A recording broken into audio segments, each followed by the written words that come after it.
Good evening and welcome, both here in the room and watching from home. My name is Paul Murphy. I'm the director of the Institute of Catholic Studies and a professor in the history department. It's my pleasure to organize annually a lecture series for the Institute of Catholic Studies on a wide range of issues concerning faith and the world today. This year, we are concentrating on an event that's taking place worldwide in the Catholic Church, which is sometimes being referred to as the Synod on Synodality, which is a long title that I'm sure that Dr. Hannenberg can explain to you. But it's essentially about people walking together, listening to one another in order to discern new paths for the future of the Church. And for that reason, last fall, we had people here who, including Sister Harwood in the back, who was in our audience tonight, who was one of the speakers in the fall about how the Church engaged broadly with the parishes and other pastoral groups in the city and the Diocese of Cleveland. And later on, in April, I want to remind you of our next event. We will be visited by Dr. Kristen Kohlberg, who's a professor of theology at St. John's College in Minnesota. And she is an expert in this area of synodality. In fact, she is the only American appointed by Pope Francis to serve on the coordinating committee of the worldwide synod in Rome itself. So we're going to be getting a very inside view later on. That's on March 24th at 7 p.m. in this very same room. So we hope to see you back here again. I'm sure Dr. Hannenberg will help us with that as well. But tonight, I'm very pleased to introduce Sister Kathleen Ryan of the Sisters of Notre Dame and Dr. Len Calabrese. These two form a team of people who were really organizing on behalf of the Diocese of Cleveland social outreach and social action. And that's why our event tonight is called A Church That Empowers. These two were working with many different community organizations, corporate entities, legislative bodies to try and, in a sense, enact the teachings and reforms of the Second Vatican Council that called for the Church to go out more fully into the world. So I'm very grateful for their presence. We believe here that to a certain extent, this practice of synodality, of people walking together, accompanying one another, and listening to one another, is not new to the Diocese of Cleveland. That it was going on 30 years ago under the leadership of Bishop Pillar. These two are witnesses to that. So if someone asks you, why is the Church doing synodality? Isn't this a new thing? Well, it's not new to these two, all right? So I'm just very grateful for their presence. They will each share their views, they'll speak to each other a little bit, and then there will be opportunities for you to ask questions.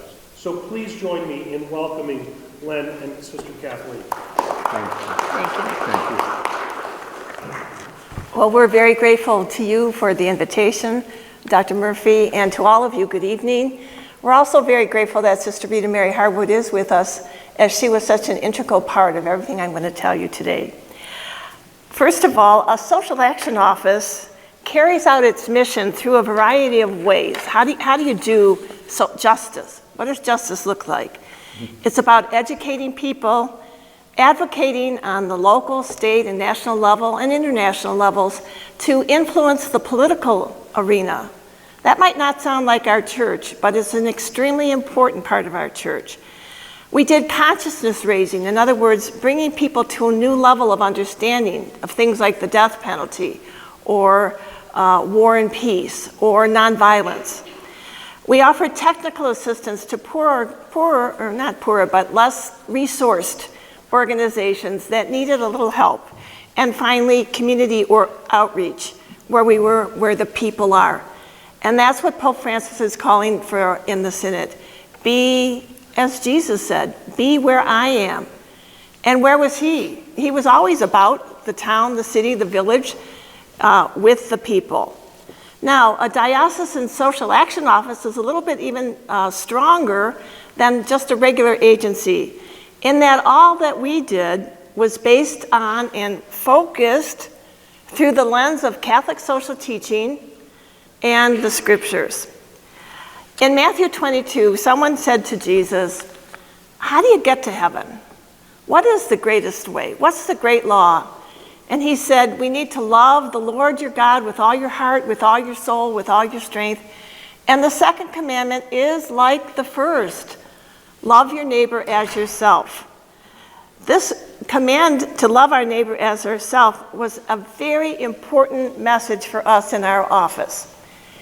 Loving our neighbor as ourselves looks like this: God, my neighbor, myself, the earth, interconnected. We can't wait till we're worthy, because we're never going to be worthy. And we can't just say, "Oh, dear God, I pray to you every day," and go out like this and blind to the world. And we can't just say, "Oh, I love the world is my home. I don't need a church. I don't need to learn about God. Everything's wonderful." No, it's this image where we're constantly loving God, our neighbor, as ourselves. That's not an easy message. Try it for a day. And I personally think in our day, we would have to add, love the earth. So that's how we started our work each day, each week, with that interdependent, interconnected look at life. It was the underpinning, or at least one of them, we had hundreds, of our office, which was called the Commission on Catholic Community Action. And Len was the executive director for more than 25 years.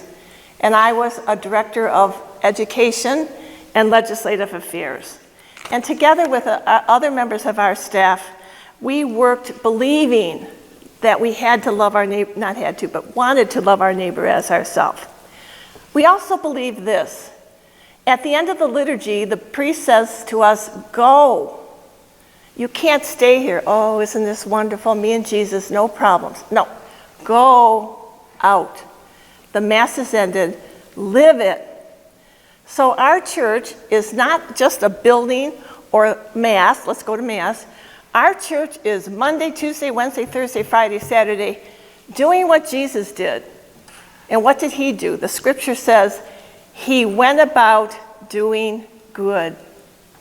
So we're so worn out, Monday, Tuesday, Wednesday, Thursday, doing good, that we have to come back at our liturgy on the weekend and say, "Oh, I'm lost, I'm tired, this is hard."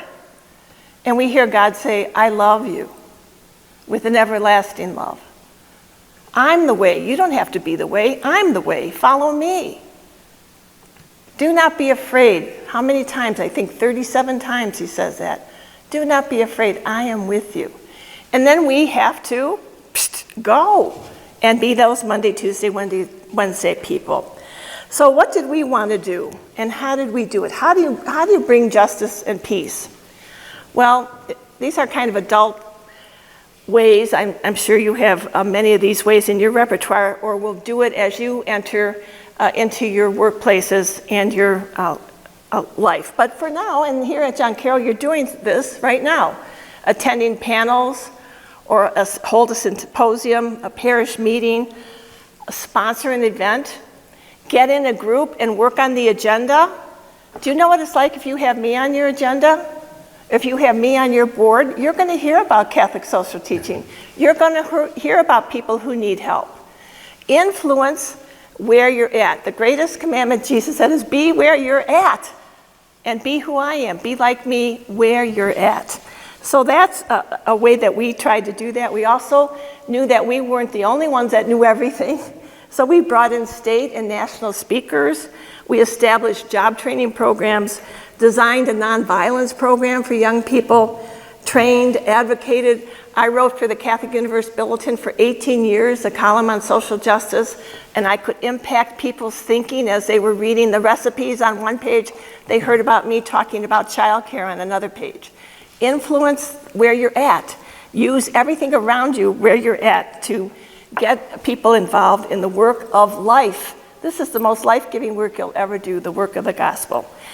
So we continued in a variety of ways, and now at the Len is going to take over some really great examples, but before he does it, I just want to say that the Synod is in Pope Francis's view, a way to reinvigorate the work of Vatican II. I was in my 20s when Vatican II happened, so I know what the church was like before Vatican II, and I've gone through every change with Vatican II. I hope at the end of this meeting you hear the words of Vatican II in this presentation. So what are you going to hear? Collaboration instead of competing, working together. Mutuality, you're not my enemy, I respect you, you respect me.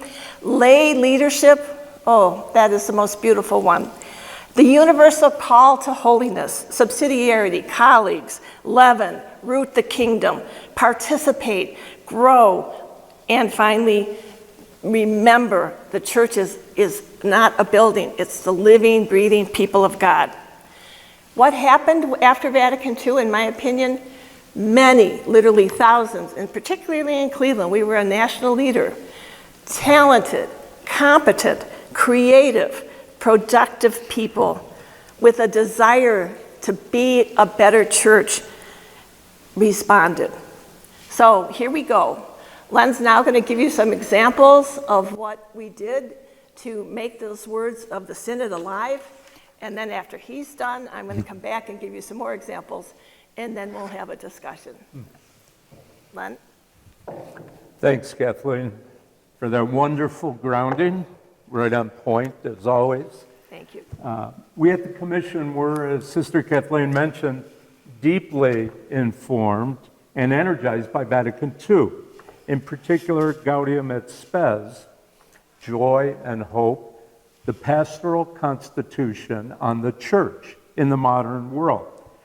That underscored how foundational work for peace and justice is for the mission of the church, how central that is to the lay apostolate, and how we are all called to holiness by following Jesus in going out to others, especially to those who are poor, hurting, vulnerable, or on the margins of society. The opening lines of Gaudium et Spes still resonate. The joys and the hopes, the griefs and the anxieties of the men and women of this age, especially those who are poor or in any way afflicted, these two are the joys and hopes, the griefs and anxieties of the followers of Christ. Indeed, nothing genuinely human fails to raise an echo in their hearts.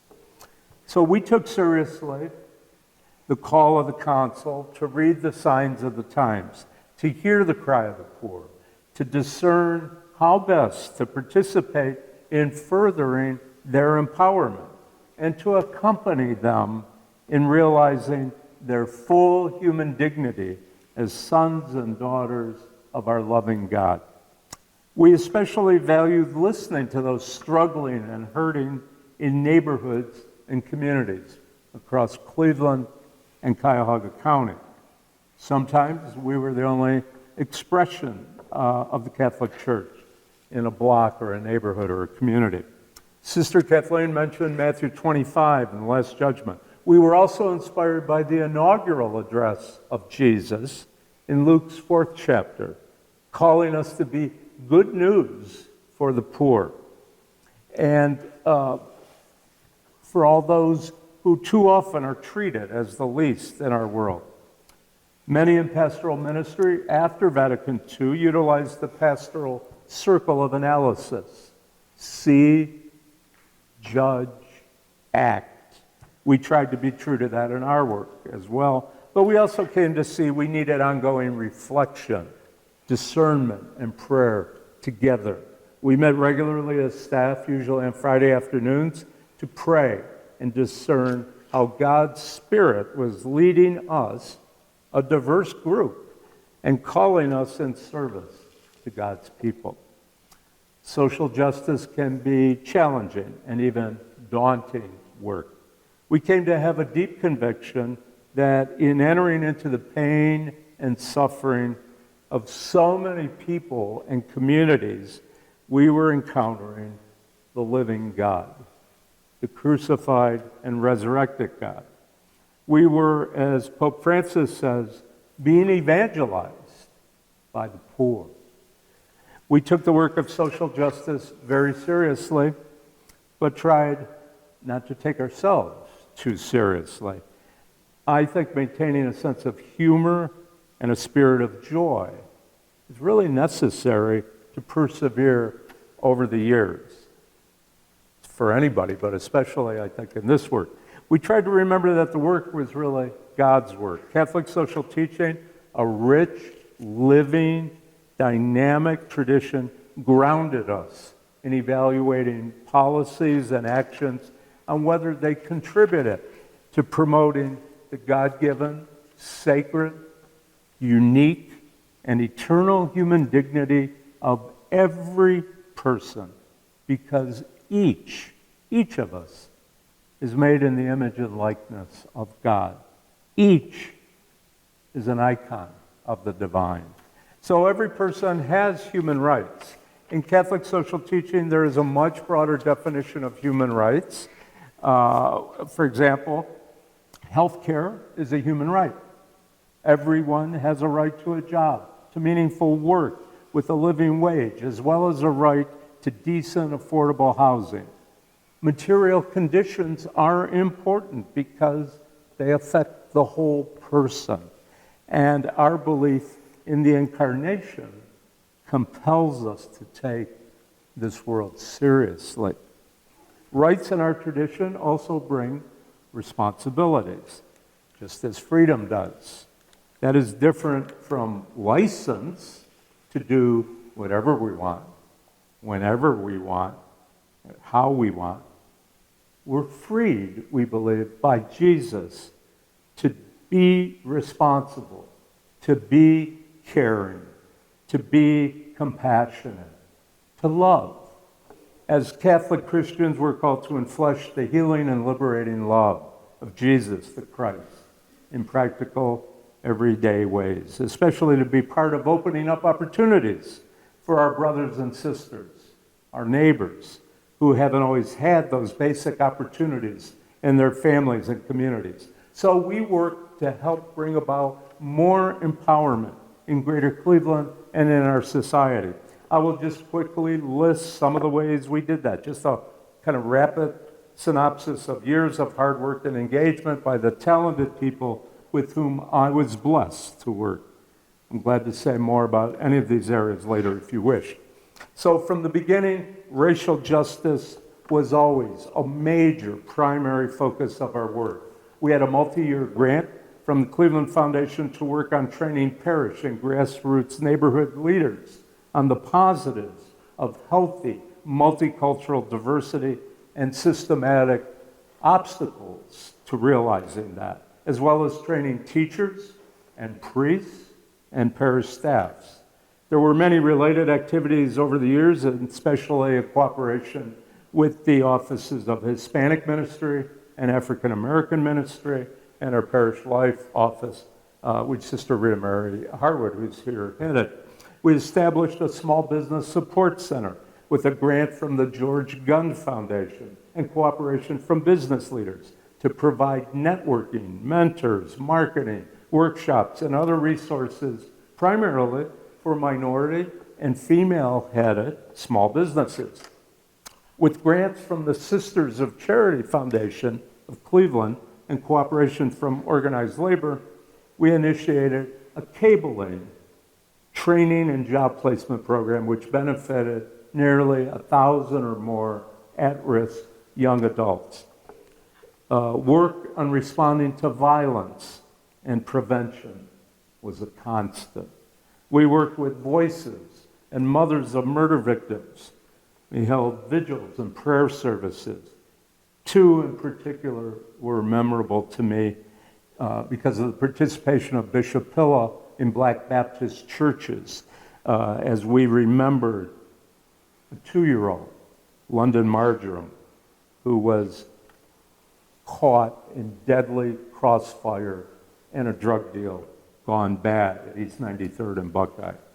We also co-sponsored gun buybacks and cooperated with police, community organizations, and United Pastors in Mission. Sister Kathleen worked with Ralph Delaney in establishing the Gandhi King Day program to foster peacemaking among middle school students throughout Greater Cleveland. And we worked on Ralph Delaney's standing room only funeral in the cathedral after he was brutally beaten to death at East 67th and Woodland.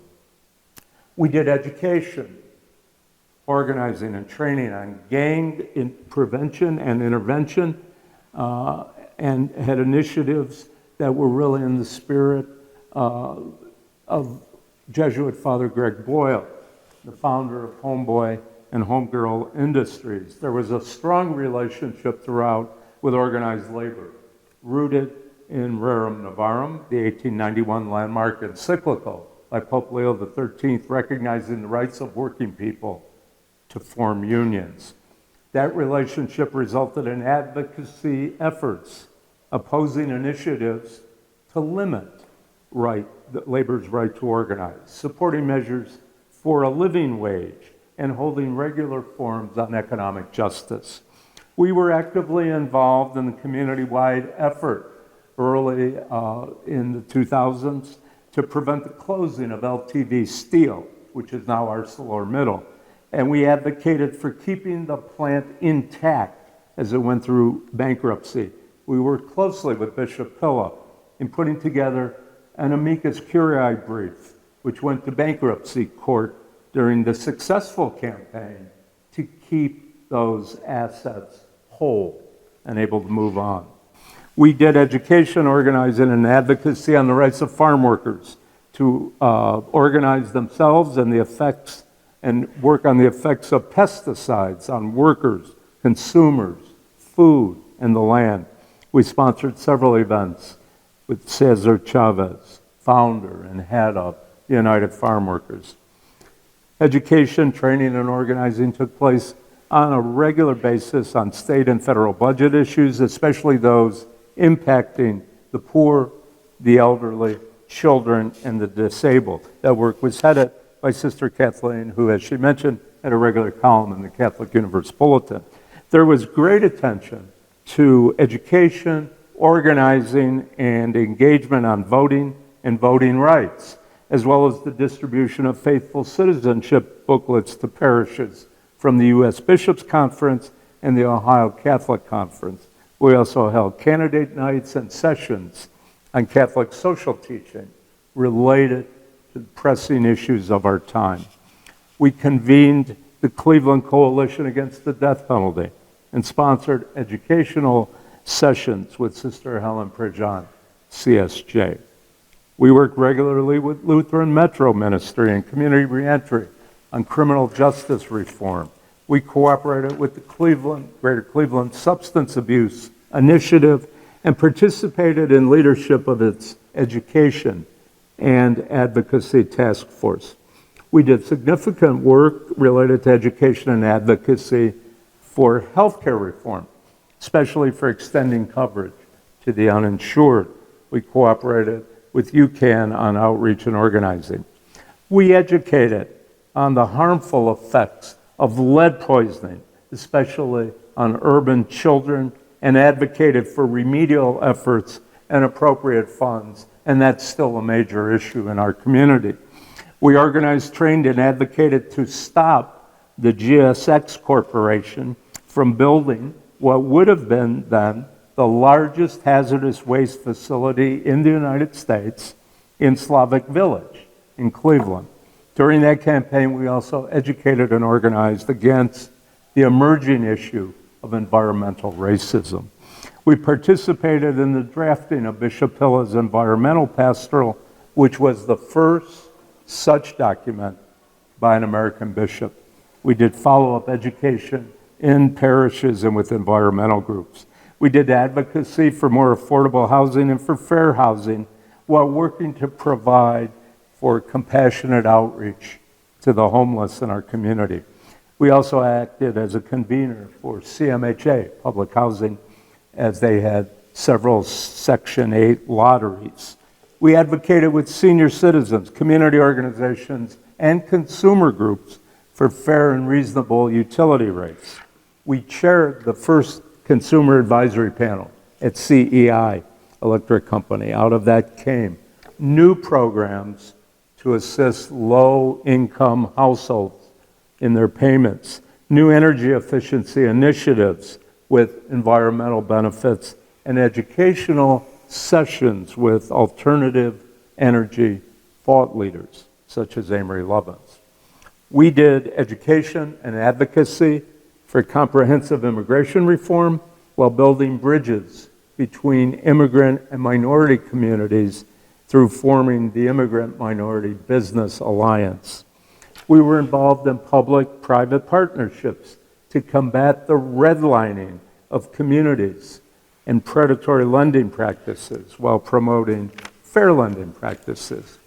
For more than 20 years, we held each year an annual Peace and Justice Dinner and awards celebration with nationally recognized speakers such as Father John Sobrino, the Reverend Bernice King, daughter of Reverend Martin Luther King Jr., and Reverend Joseph Lowry, the longtime head of the Southern Christian Leadership Conference. We had 300 to 500 people from parishes and community organizations who came every year for over 20 years, including priests, nuns, and laity, as well as civic and church leaders, as well as refugees and the homeless and grassroots folks. We basically threw a wedding every year. Those events not only helped us to move the work forward and raise funds, but it also regularly reminded us of what Pope Francis calls the joy of the gospel.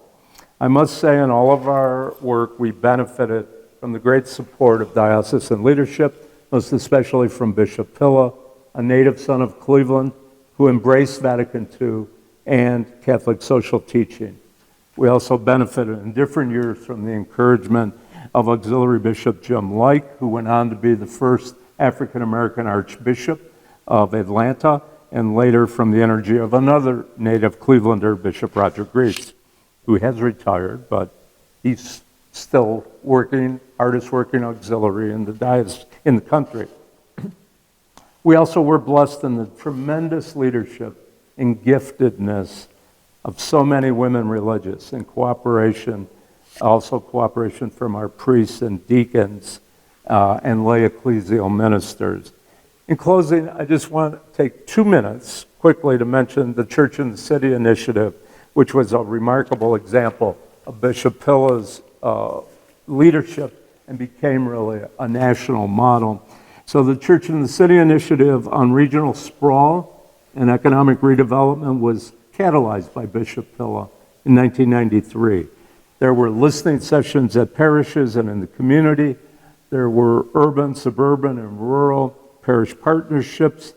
There were educational forums with national speakers in collaboration with colleges and universities throughout the area. We started a land use task force and created ethical principles for land use decision making. We started a Second Growth Institute as a nonprofit to work with neighborhoods on dealing with brownfields and job creation. We did job training in collaboration with unions, businesses, parishes, and ecumenical partners.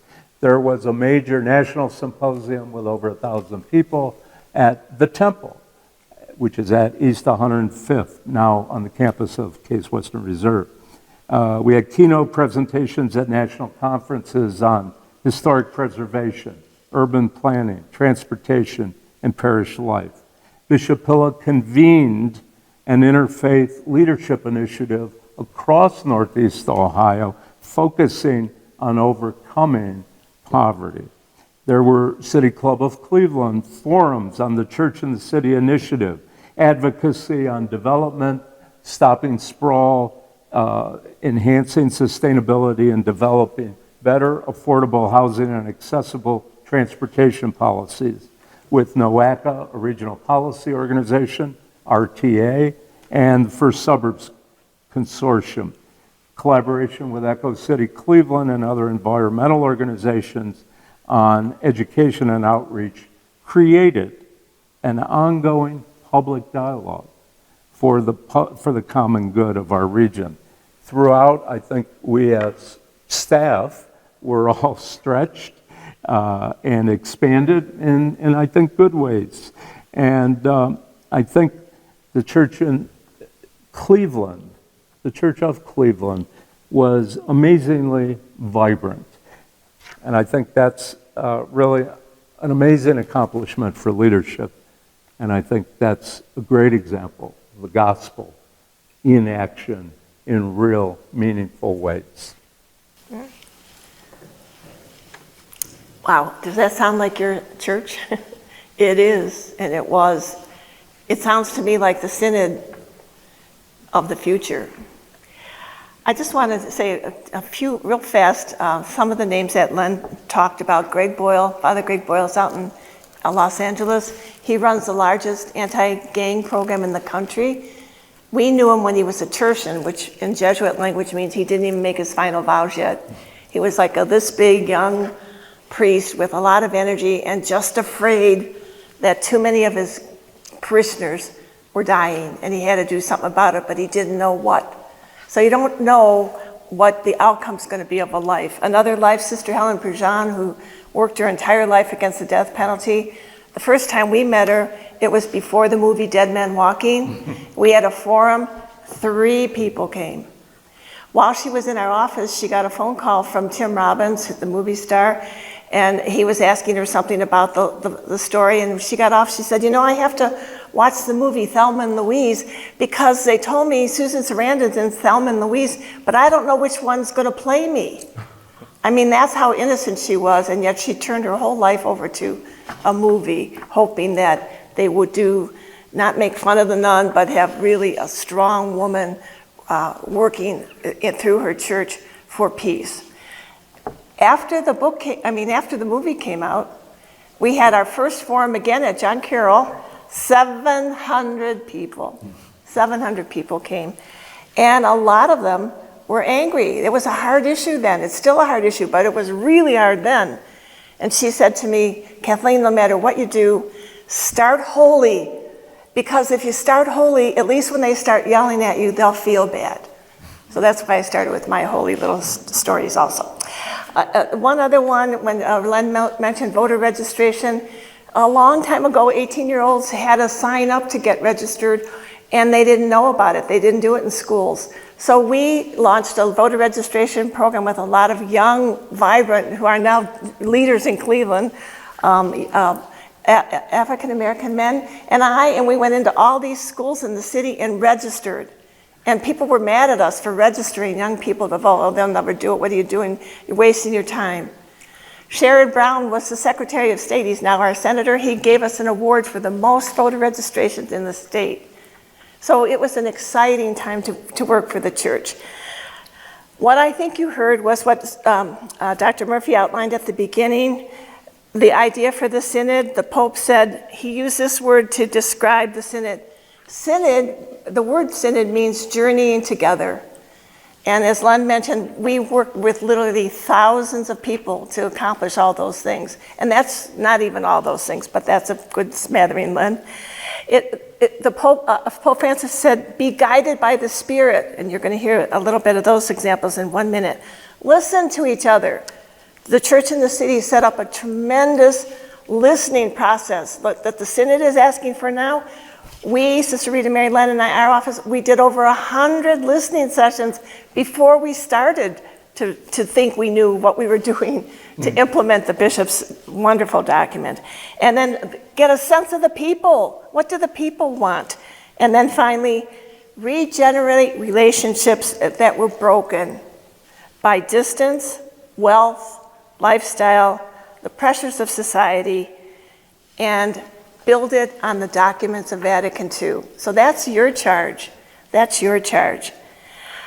The examples that we talked about, I want to just do one example on the universal call to holiness. Vatican II reminded us that we were all holy. Before Vatican II, when I grew up, this was who we thought was holy, the priest.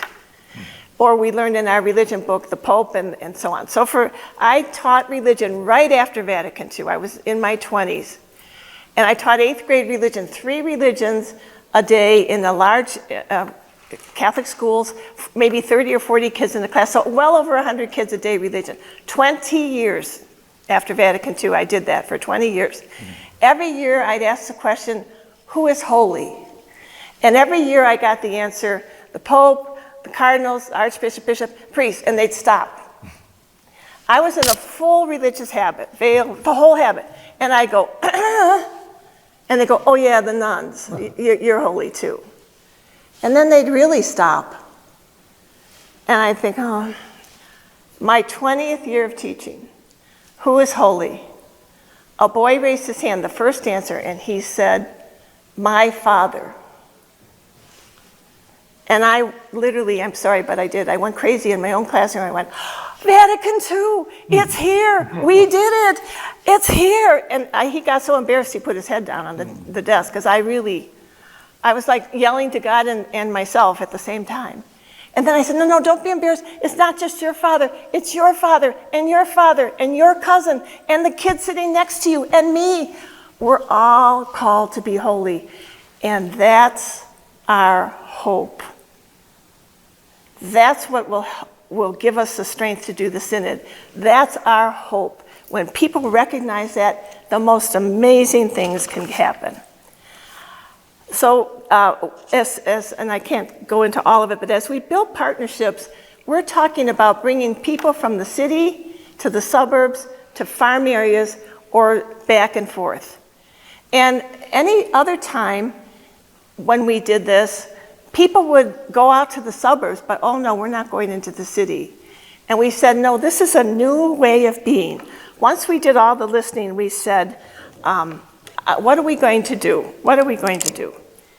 One of our pastors said, to link the city with the suburbs is like breathing, exhaling in and out.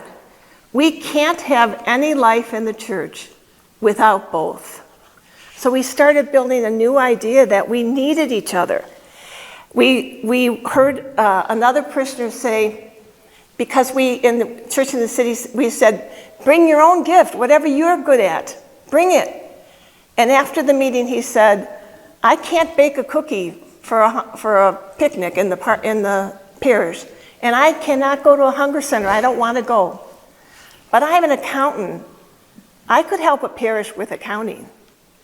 That's what it means, the universal call to holiness. Match your gift and talent with the need. One parishioner after me came up and said, I don't like this. I'm sorry you came. And I said, oh, I'm really sorry. And she said, Father handed me the document church in the city. I'm in charge. Now after you talked, he said I have to have a committee. And I said to her, you know what? You don't just need a committee. You have to have the whole parish. Needless to say, she liked me less. But that's okay. So what do we mean by that? We said to the parishes, the Women's Guild, the PTO, the sports teams have to be a partner with your partner parish. And so for the first time in many years, a suburban parish put on an intramural basketball tournament over Christmas in an inner city parish. And people came, and they loved it. We didn't know exactly how to start, but we knew we had to listen to the people. We knew we had to create a buzz. And we also started with appreciative listening, which means let's talk about the good. Let's find out the gifts and talents, and then we'll talk about the concerns. We also use, of course, our scriptures and our teachings in every encounter. Then we ask the people, we have to put aside some words, and I think the Synod has to do this too, but there'll be new words. And so we put a box on the table, and we had to throw some words in there and then get rid of that box. Words like twinning. We say we're going to twin with the parish, and we said there's nothing twin-like about a huge suburban parish and a tiny little inner city parish. Nothing. we're going to help you, or we're going to help each other. Put that in the box. We're going to like our poor peers, or our poor partner, or our rich partner. Put those words in the box. And any other label. And let's just start, as Len said, on that human dignity, that we're all in this together. It wasn't a rosy picture at the beginning, but we kept going. We kept saying, just start, just do it. And after that, we came up with some feelings about it that are also feelings that the Synod has to get at. It has to be mutual. The poor people can't feel like, oh, they're giving us things. Bishop Pilla used to say, no one's so rich that they can't receive something, and no one's so poor that they don't have something to give away. And we asked that of the people. It was relational. We started learning names. At one church, they started with recipes. Does that sound holy?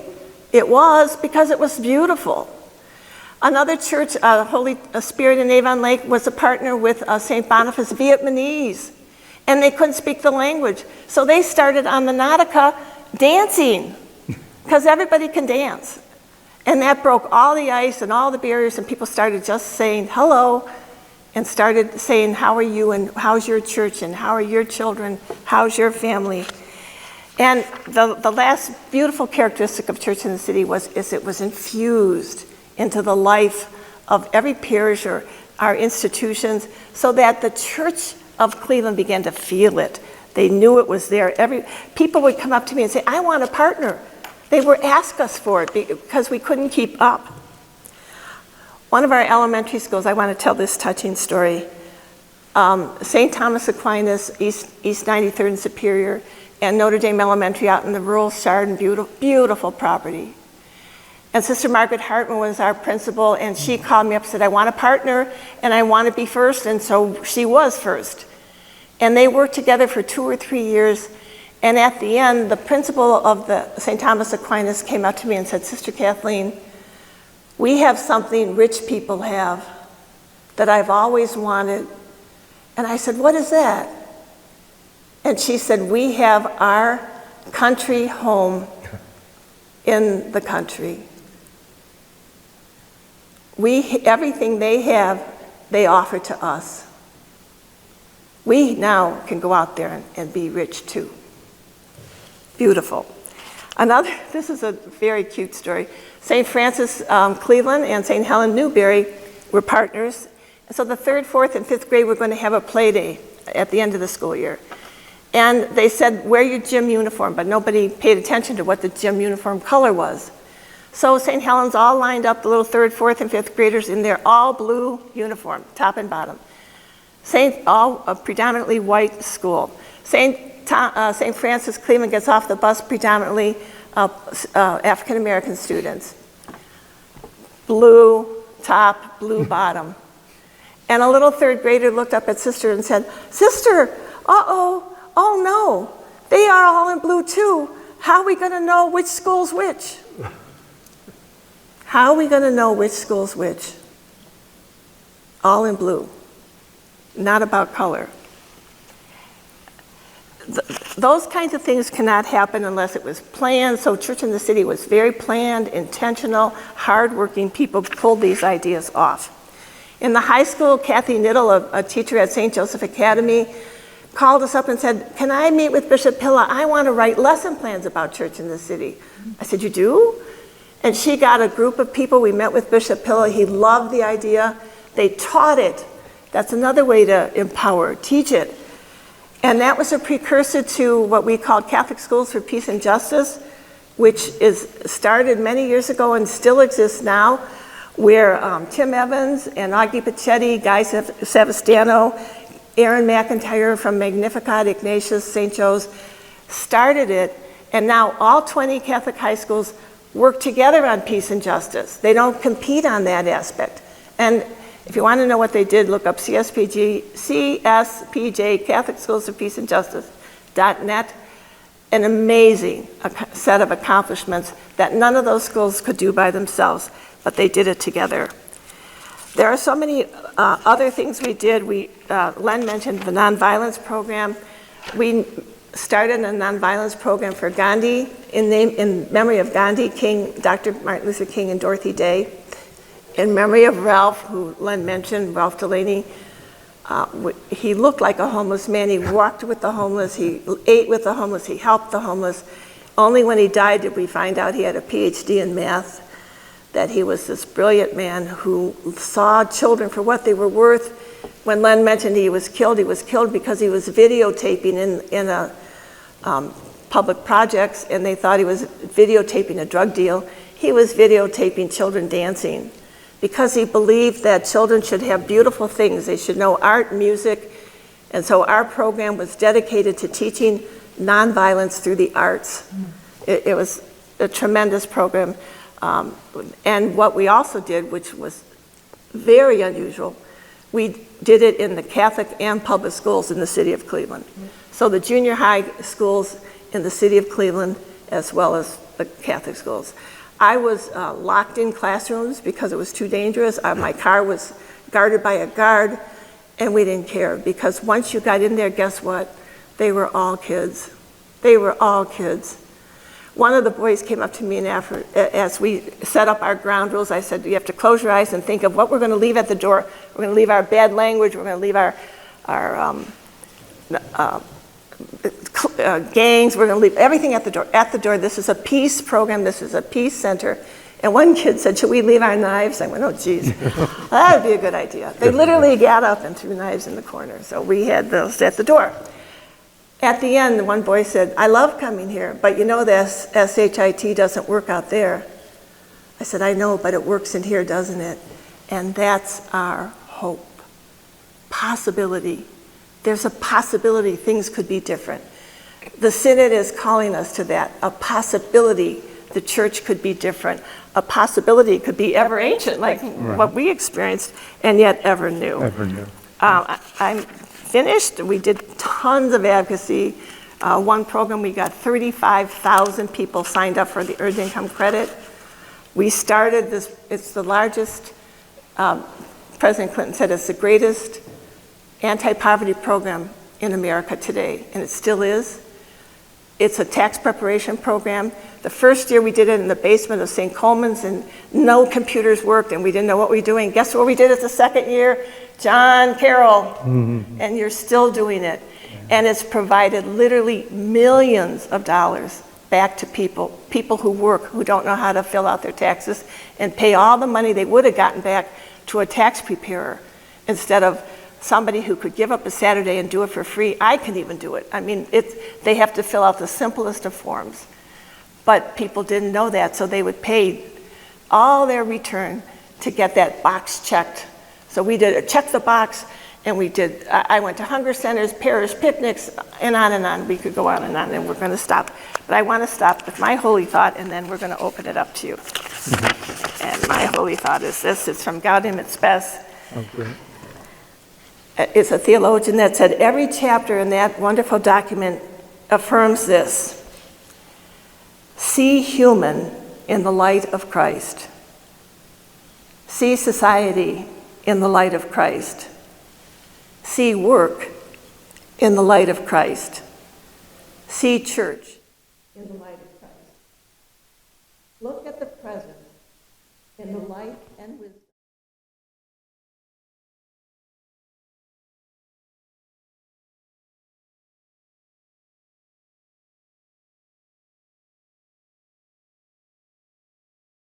Kathleen, I can share with you all that I was exhilarated by hearing of this day and the generation or so after the Second Vatican Council about the enormous energy and activity of people who identified both with the church and also with the world around them. I'm also a little bit exhausted hearing. Me too. How did we do that? But I guess, we're going to take questions. I want to start by asking one myself, if I may do that. It's in some ways, as you said, sister, this was church, all of these things. Yeah. You weren't talking about the sacristy. You weren't talking about the interior of a church building. your understanding of the church is of this community that goes out. I'm paraphrasing Pope Francis there. Did you find yourself broadly supported, or what did people think when they saw the church out doing all of those things? Go ahead, Lynn. So I think it's a mixed bag, to be honest. I think in many, many communities and parishes, they were very glad to see us, because it wasn't so much us as, and we had a staff, and we didn't do it alone. We did it with all kinds of people, but we in a sense were embodying, you might say, hope. That we were a diverse group. I think most of the time we got along pretty well. They put up with me, so that was something. But I think they saw hope, and that there could be positive change, and that there were people outside of their particular neighborhood who also were working in ways that would benefit them and would help them, their children, their families. There were, I wouldn't dwell on it, but yeah, there were. It's the stuff you still hear. I mean, if you got your head above, the foxhole, you're probably gonna, take a little flack now and then. So you would get some people who would say, like, what are you doing? I mean, you're either naive or you're a communist. So those seem to be the two big, choices. There were some instances, I would say not many, but there were some. I remember in, I think it was 1990, 91, we had Reverend Lowry at actually a Lebanese parish downtown. They were at St. Mary's, which is no longer there. It's right near Progressive Field. It's actually mostly a garage where they used to have a church hall, but it's a great parish. So they were hosting for our dinner, and we had Reverend Lowry, an iconic figure in the civil rights movement, walking with Dr. King and others for so many years. Got, hate letters. Few people talked about the Klan was not happy. And, and you thought, gee, this is Cleveland. It's almost the end of the 20th century, but, that's out there. I mean, so you do get in, it's still around, and maybe in some ways even more virulent, but I still believe, and even more after the work, and after working with people like Sister Kathleen and others, and just tremendous outpouring of folks and getting things done, I really believe that, love does conquer hate. I mean, it really does. And that nonviolence can disarm really even the most kind of antagonistic and, antagonistic people. So, what do you think? Great. Any of the students have a question?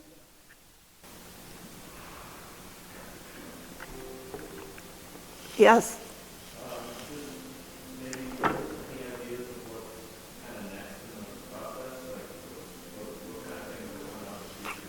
I'm sorry, I can't hear.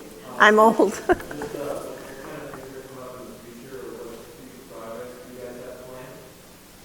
Future projects? We're both great. retired. Sort of. Don't let her kid you. She's still doing stuff. Yeah, we and we still, there's a line in, I will admit that the Godfather trilogy, so great cinema. So there's a line where Michael said, I've been trying to get out and they keep pulling me back. So I would say it in a good way, that it seems like I still get pulled back in at times.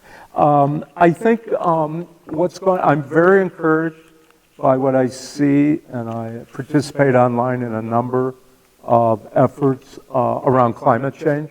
There's a Catholic climate covenant, which to me is, and I happen to know the founder is somebody who we had worked with. He's from Ohio, from Social Action.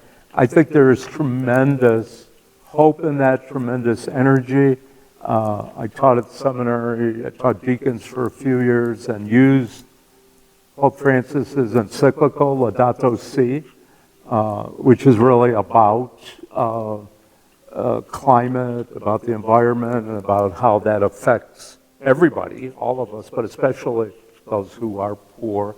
So I find it very encouraging that there's so many young people in particular who seem to be really energized by that. I'm not pessimistic either about, to put it bluntly, about your generation. And I know some people, especially my age, are, to be blunt. That's probably not news to you all, but I just think so many of you have done,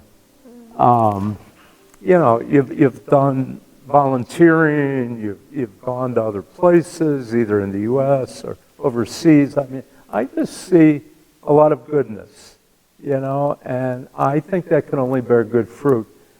A lot of what we were about, Archbishop Romero, now Saint Oscar Romero, the martyred Archbishop of San Salvador, said, we plant seeds that will grow someday. And, we may have provided some yeast, but I think God does the work. Romero went on to say, we never see the end results. That's the difference between the master builder and the worker. We're just the workers, and we're ministers, not messiahs. And hopefully we're prophets of a future that's not our own. So, I mean, I'm excited about what's moving forward. It's never a straight line. Never a straight line. A lot of times we think it is, to be quite blunt, not so much because of the political part, but the social explosion of hope I saw in Grant Park in 2008, the night that it was clear that Barack Obama had been elected President of the United States, and people, black, white, Hispanic, Asian, were weeping, and there was a tremendous moment of hope. I saw some of the same thing in 1989, 1990, with the Berlin Wall coming down, with the end of apartheid in South Africa. So I think even though things can seem really not so good, and I think we've been through this. I cried on January 6th, 2020, as I saw the capital of the United States invaded by fellow citizens. I mean, I cried. That to me wasn't a political reaction as much as it just got me in touch with, don't take things for granted. And so we need to redouble our efforts. I think there's still a lot of work to be done. There's obviously a lot of work to be done on racial justice, tremendous amount of work to be done on overcoming poverty, tremendous amount of work to be done in everybody respecting each other, no matter who we are. What our lifestyle is, what our race is, religion is, just beyond all of that. So, I used to, once in a while, get discouraged and say to Len, oh my gosh, it's just so much work. It's too much work. And he'd say, Kathleen, God's calling everyone on the phone. We just picked up. And so you all, I love my phone. We all love our phone, so pick up. God, and then when Len said, and then the line is always open. He's on the other end. So that's a simple, simplistic image, but I love it because I used to think, all right, you called me and I answered and I'm doing the best I can, but I need a little help. We need a little help. And amazingly, in so many ways, we got it. We never had these. Even when I started, in the office, I was doing work before, but actually and our office was in the basement of the Chancery, which was the Ninth and Superior next to St. John's Cathedral. We didn't really even have computers. So our pastor, and I'm at the parish across the street, Jesuit, so it's a Jesuit parish, Jesuit pastor. He's a young guy, good homilist. He said on Sunday something that stayed with me. He was talking about social media, and he said, Jesus is never going to unfriend us. And I still, I said, wow, because I run into a lot of people, especially younger people, who have a lot of anxiety, and there's a lot to be anxious about these days. But I just thought that it's a good thing to meditate on, no matter our age. Avoid kind of the savior. Yeah. I'm helping you because you're less fortunate. Right.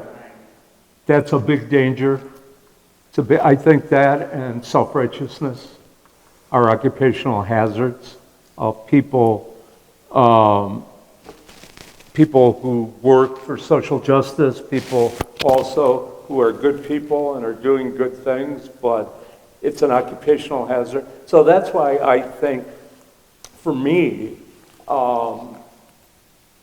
prayer, discernment, meditation, are necessary. Come back to that. I'm not the Messiah, and I learned a tremendous amount from the people we worked with and engaged with, and we were evangelized, I think, by the poor. I think also there can be a trap, frankly, with service. We used to talk about the 2 steps of the Christian, the sort of service and charity, and there's social justice, work on systemic change. I never liked it, to tell you the truth, because for us they overlap, and I think if anything there was always a third leg on the stool, which was empowerment, because empowerment is different.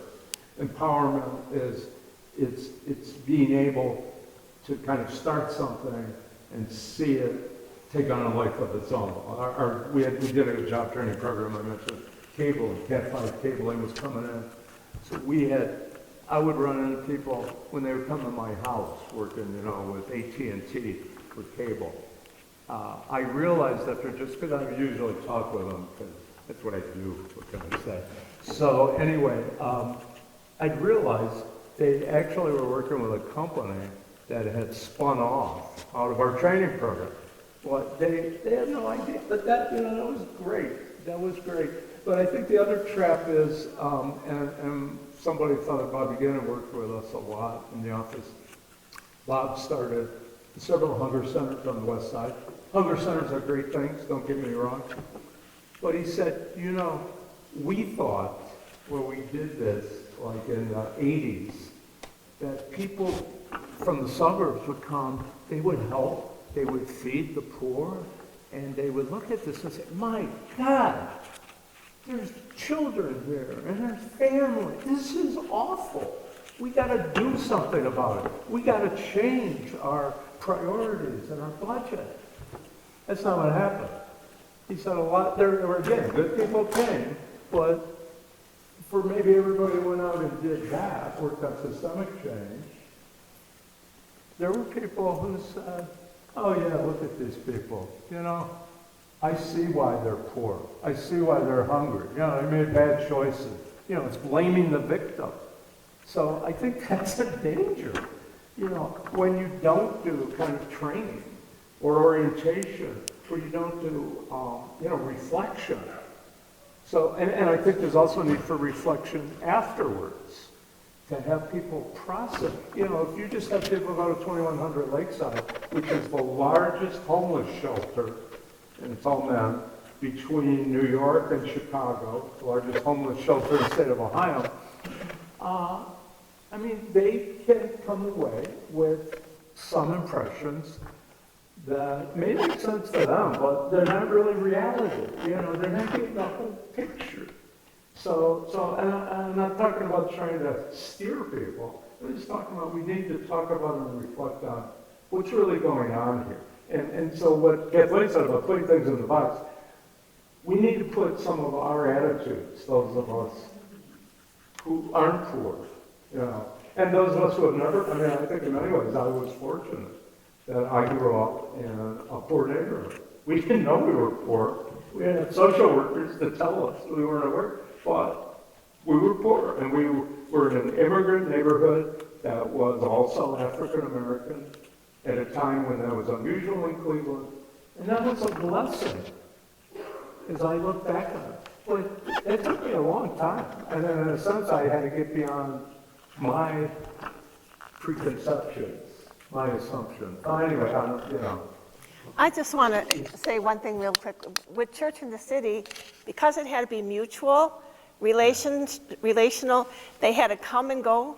The first time one suburban parish came into the city, they rented a minibus because they didn't want to drive their cars. I mean, I didn't have time to tell those stories. Or we're not going to give those people 1 cent.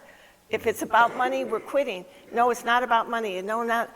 And once they sat next to them and heard their hopes were for their children and for their, and you could put all the hopes on the table and you wouldn't know who was who. But when we did the concerns that I'll get shot on my way to work was scary when the person was sitting right next to you saying that kind of thing. So it broke down like, we're just here to help you and save you. It was like, well, and they started to try to understand it. At the end of, not at the end, in the middle of the partnerships, Case Western Reserve was so interested because we based it on appreciative listening. They sent a master's team to study Church in the City, and they interviewed the partners. The number one question the partners asked the interviewer was, does our partner like us? Now that's different from, oh yes, thank you for the cookies. You know, do they like us? Both the rich parishes, or the wealthier parishes and the other parishes wanted to know if the partner liked us. At the end of the presentation, they got their masters and they presented to Sister Rita Mary, Bishop Pilla, our staffs, and remember Sister, we were just dumbfounded at what we heard about how beautiful, you wouldn't know, you thought they were best friends. And Bishop Pilla used to say, nothing happens among strangers. A whole lot can happen among friends. Yeah. A man said, I'm done with my report, and he put down what he said. Now, on a personal note, I want to say something. He picked up the Bible. Now, this is in front of all his teachers at Case to get his master's. And he opened it, and he said, this is really what partnerships are. And how do you know the Spirit of God will be among you? This is what he read.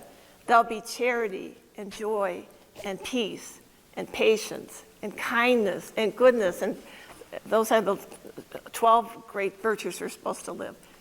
I won't go all through all 12. And there was silence in the room. Who says that about a suburban and an urban and a farm parish working together?